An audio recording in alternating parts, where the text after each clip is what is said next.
নমস্কার, আমি রমা। আমার এই ছোট্ট চ্যানেলে সবাইকে স্বাগত। এই সময় কিন্তু বাজারে প্রচুর কাঁচা আম পাওয়া যায়, তাই আজকে আমি আপনাদের কাঁচা আমের টক ঝাল মিষ্টি আচার বানানো দেখাবো। এই পদ্ধতিতে কাঁচা আমের আচারের রেসিপিটা বাড়িতে বানিয়ে দেখতে পারেন। খেতে কিন্তু বেশ ভালো হয় আর সারা বছর সংরক্ষণ করে রাখা যায়। শেষ পর্যন্ত দেখার জন্য অনুরোধ রইল। তো চলুন রেসিপিটি বানানো শুরু করা যাক। প্রথমে আমের খোসা ছাড়িয়ে ছোটো ছোটো করে কেটে নুন হলুদ মাখিয়ে নিব।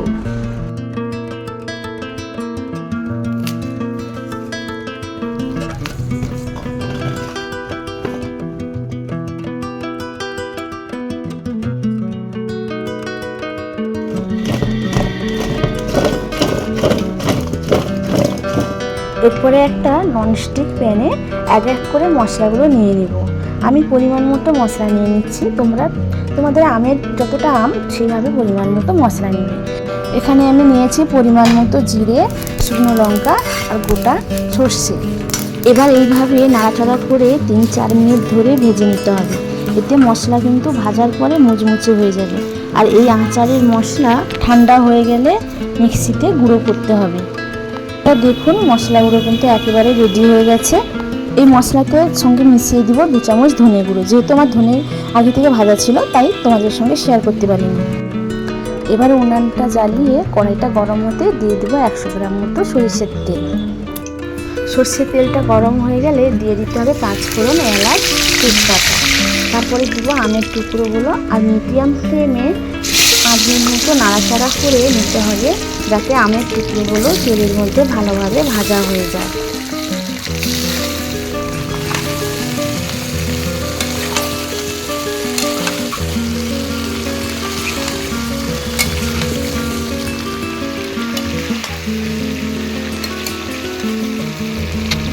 যদি কোনো জল ভাব থাকে তাহলে আরও 2 মিনিট মতো নাড়াচাড়া করে ভেজে নিতে হবে।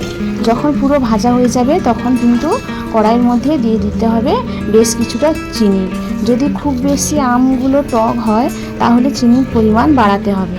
আপনাদের যদি এই আচারটা টক ঝাল মিষ্টি খেতে ইচ্ছে করে তাহলে চিনির পরিমাণ কম দিবে, আর যদি কেউ বেশি মিষ্টি খেতে ইচ্ছে করে তাহলে চিনির পরিমাণ বেশি দিবে।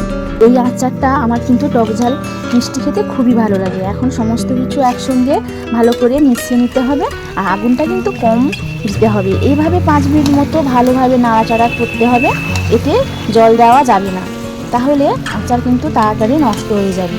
যখন চিনিগুলো মেল্ট হয়ে যাবে আর আচারটার কালার খুবই সুন্দর আসবে, তখনই ভেজে রাখা মশলাগুলো দিয়ে দিতে হবে। আবারও খুব ভালোভাবে 5 মিনিট মতো মিশিয়ে নিতে হবে। সব কিছু ভালোভাবে মেশানো হয়ে গেলে আমার আচারের রেসিপিটি রেডি হয়ে যাবে। বাড়িতে এই পদ্ধতিতে একবার আমের আচারের রেসিপিটা বানিয়ে দেখতে পারেন। খেতে কিন্তু খুবই ভালো হয় আর বানাতে একেবারে সহজ।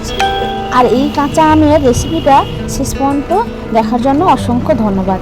রেসিপিটা ভালো লাগলে চ্যানেলটিকে সাবস্ক্রাইব করার অনুরোধ রইল। পরবর্তী নতুন ভিডিও তাড়াতাড়ি আপডেট পাওয়ার জন্য পাশে থাকা বেল আইকনটি ক্লিক করে দিবেন। এই রেসিপিটি যদি ভালো লাগে আপনারা কমেন্ট করে অবশ্যই জানাবেন আর আপনার বাড়িতে একবার ট্রাই করবেন এই রেসিপিটি। আজকের মতো এই পর্যন্ত, আসবো নেক্সট ভিডিও। টাটা।